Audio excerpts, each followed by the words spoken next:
एक और प्रेरक कहानी के साथ आप सभी का ज्ञान सरोवर में एक बार फिर से स्वागत है। तो चलिए मैं कहानी शुरू करती हूँ। एक था मेमना, वह बड़ा ही चंचल था। उसकी माँ उसे हमेशा समझाती रहती थी कि बेटा अकेले इधर उधर कहीं मत जाना, जमाना बड़ा खराब है। लेकिन वह शैतान मानता ही नहीं था। एक दिन वह झरने के पास पानी पीने गया। वह पानी पी ही रहा था कि उसी समय एक भेड़िया भी वहां पानी पीने के लिए आ गया। मेमने को देखकर भेड़िए ने सोचा कि इस मेमने का मांस निश्चित रूप से बहुत मुलायम और स्वादिष्ट होगा, मुझे इसका शिकार करना चाहिए। लेकिन खामखा इसे मारना तो गलत होगा। उसने सोचा, जब से जंगल में नया कानून आया है तब से यह तय हो गया है कि कोई बिना कारण किसी को नहीं मार सकता है। इसी प्रकार सोचते सोचते आखिर उसके खुरापाती दिमाग में एक तरकीब आ ही गई। कोई बहाना या कोई कारण पैदा करना चाहिए। अपनी तरकीब को अंजाम देने वह मेमना के पास गया और गुर्राकर बोला, ए मेमने, तू मेरे पीने का पानी गंदा कर रहा है। मेमने ने कहा, कैसे गंदा कर रहा हूँ? पानी तो आपकी तरफ से बहकर मेरी तरफ आ रहा है।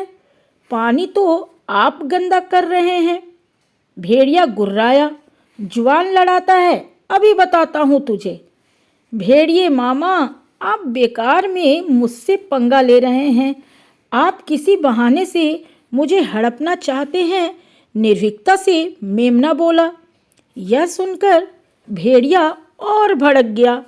बहस मत कर बदतमीज मेमने, तू शायद वही उज्जट मेमना है जिसने पिछले साल मुझे गाली दी थी और गाली देकर भाग गया था। मैं तो पिछले साल पैदा भी नहीं हुआ था। मेमने ने आश्चर्य से उसकी ओर देखते हुए कहा, फिर मैंने आपको गाली कैसे दी जबकि मैं पिछले साल पैदा भी नहीं हुआ था? तो फिर जरूर गाली देने वाला तेरा बाप होगा।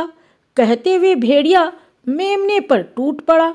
मगर तभी मेमने परिवार के सदस्य उसे ढूंढते हुए वहां पहुंच गए और सभी भेड़िए पर टूट पड़े और उसे मार मार कर भगा दिया।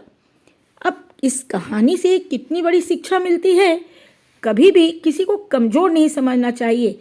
अगर कोई शारीरिक रूप से बलवान नहीं है तो ये समझना चाहिए कि हो सकता है कि वो दिमाग से बुद्धिमान हो, क्योंकि यहाँ पे छोटे से मेमने ने अपनी बुद्धि का इस्तेमाल किया और भेड़िए से खुद को बचा लिया।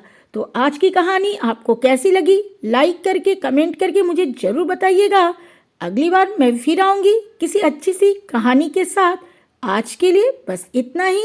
जय हिंद, जय भारत।